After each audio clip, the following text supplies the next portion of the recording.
हवाओं ने रुख बदला है, अब तूफान वही जाएगा। जो जख्म दिया था दुश्मन ने, अब जवाब वही पाएगा। यह शायरी है रूस और यूक्रेन के बीच चल रहे तनातनी की। यूक्रेन अब सिर्फ सहने वाला मुल्क नहीं रहा, अब उसने रूस के दिल पर वार किया है, और ऐसा वार किया है कि रूस सदियों तक की याद रखेगा। तो नमस्कार मित्रों, आदाब, सत श्री अकाल, आपका स्वागत है द ट्रेंडिंग टॉक में। आप जुड़ रहे संजय पटेल के साथ। साइबेरिया की वो सरहदें जहां कोई सोच भी नहीं सकता था, वहां अब यूक्रेनी ड्रोन तबाही लिख कर लौटे हैं वापस अपने देश यूक्रेन में। यानी यूक्रेनी ड्रोन ने तबाही मचा दी है रशिया के अंदर कोसों दूर सरहद से।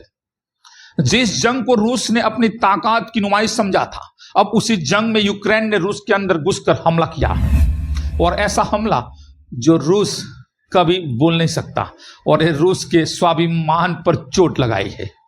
हवा में उड़ते थे वो बमवर्षक अब जमीन पर जलती हुई लाश बन चुके हैं। रूस के साइबेरिया में यूक्रेनी ड्रोन ने वो कर दिखाया है जो दुनिया ने सिर्फ कल्पना में भी नहीं सोचा होगा। रूस से सबसे ताकतवर Tu-95 और Tu-22M जैसे रूसी स्ट्रेटेजिक बॉम्बर्स, जिन्हें परमाणु बम ले जाने के लिए जाना जाता है, अब जलकर खाक हो चुके हैं मित्रों। और हमला हुआ है रूस की अपनी जमीन पर, बॉर्डर से कोसों दूर। 2025 में पहली बार यूक्रेन ने वो कर दिखाया है जो 2 साल से सहता आ रहा था। जवाब लेकिन सीधा रूस के घर में है। 1 जून 2025 को यूक्रेन की खुफिया एजेंसी SBU ने रूस के साइबेरिया में स्थित 4 मिलिट्री एयरबेस पर जबरदस्त हमला किया, और ऐसा हमला वो बहुत घातकी था। रूस के रणनीतिक बमवर्षक जो रूस की ताकत माने जाते हैं, वो टारगेट में थे। एयर डिफेंस सिस्टम और फ्यूल डिपो, जहां से रूस यूक्रेन पर हवाई वर्षा के लिए हवाई बमबारी करता है। लोकेशन था साइकोवोका, एंजल स्टॉल्टी और ओलेनिया एयरबेस, जहां से रूस यूक्रेन पर लंबी दूरी से हमले करता रहा।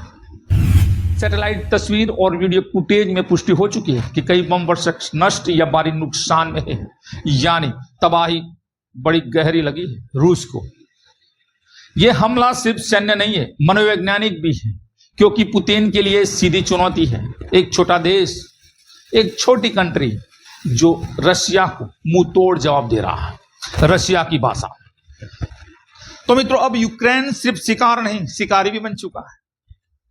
तो मित्रों, पूरा वीडियो देखना। युद्ध की रणनीति क्या थी, रूस का पलटवार, और यह हमला क्या संकेत देता है, भविष्य की जंग के लिए क्या नौबत है। बताइए, क्या अब यह युद्ध सिर्फ बचाव का नहीं है, बदले का खेल बन चुका है। जी हां, बदले का खेल बन चुका है। जिन बमवर्षक विमानों से रूस महीनों से यूक्रेन पर मिसाइल हमला कर रहा था, अब उन ही विमानों पर हमला हुआ है, वो भी रूस की जमीन पर, साइबेरिया में, बॉर्डर से कोसों दूर। अब सोचिए कितना घातक हमला हुआ होगा। 1 जून 2025 को यूक्रेन ने रूस के 4 बड़े एयरबेस पर ड्रोन से हमला कर दिया। शब्दों में नहीं, धमाकों में जवाब दिया गया यूक्रेन की ओर से रूस को, वो भी घातक। अब मित्रों, बात करते हमला कहां और कैसे हुआ। रूस के जिन ठिकानों पर निशाना बना गया, उनमें शामिल है एयरबेस।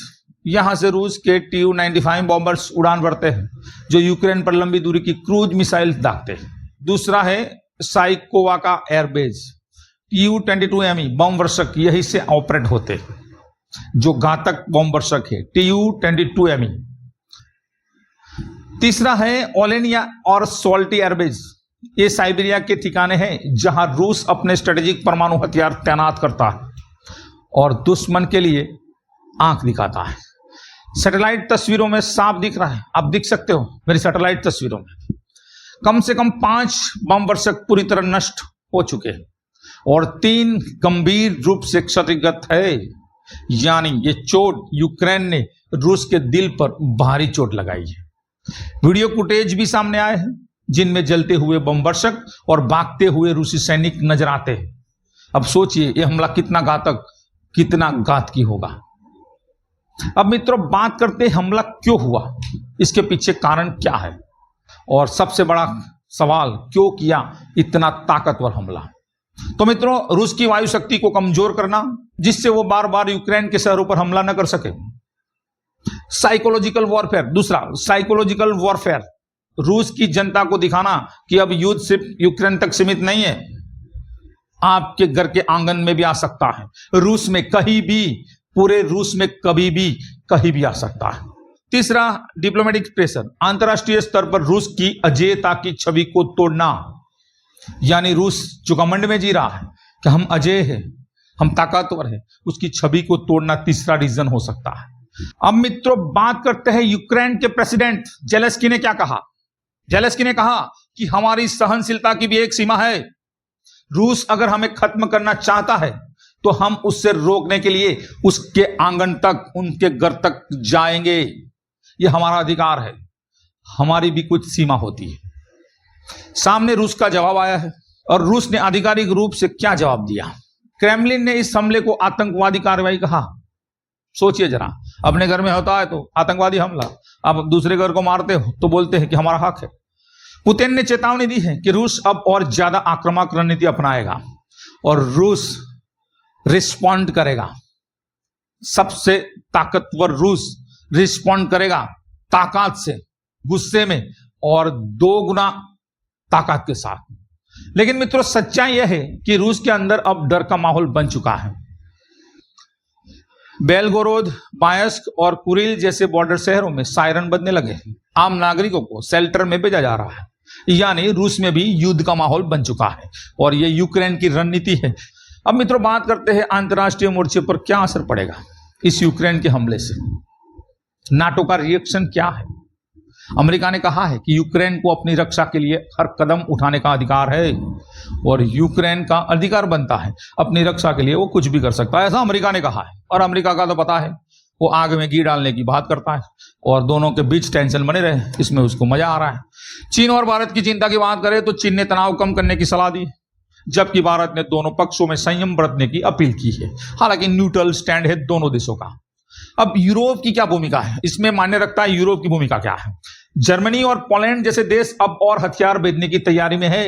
अब क्या होगा, एक, रूस अंदरूनी तौर पर कमजोर पड़ सकता है, ये हमले उसकी सुरक्षा व्यवस्था पर सवाल खड़े कर सकते हैं और देश के अंदर से ही पुतिन के विरुद्ध में आवाजें उठ सकती है। दूसरा, यूक्रेन अब आक्रामक रणनीति अपनाएगा, मतलब ड्रोन, साइबर अटैक और बॉर्डर के पार हमले अब युद्ध का नया चेहरा होंगे।